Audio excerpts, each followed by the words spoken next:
When people talk about the cloud market and buy stuff in the cloud market, they have to have a uniform language. The cloud can mean anything to anybody.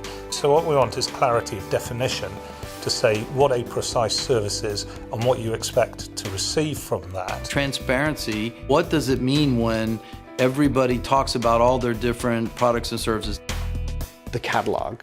What is the thing that I'm going to buy? What are its characteristics? How does it behave technically, operationally, commercially, etc. So the service catalog sets out the broad level of services and description of services that we want to see the industry provide from the cloud environment. The idea is to get more standardized service catalogs so that there's less variation amongst all the service providers. So if a CIO is buying an apples and apples and apple when they're making a buying decision. We would like to define what we get from the service provider, what we can expect from them. And if you can calibrate what all the different service providers today call their services, get that into a calibrated service catalog, it makes it so much easier to be a buyer.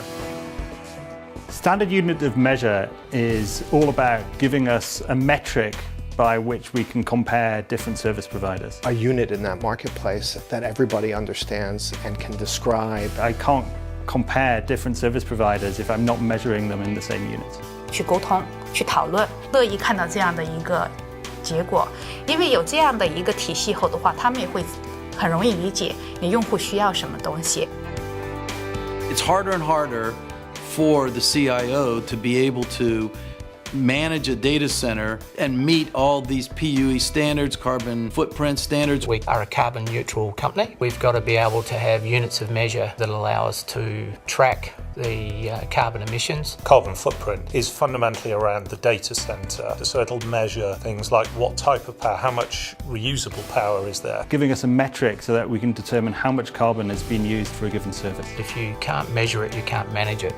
The whole cloud architecture itself is built on a lot of transparency. The funny thing is that a lot of CIOs get more transparency when they've moved their applications to a cloud technology than what they had before.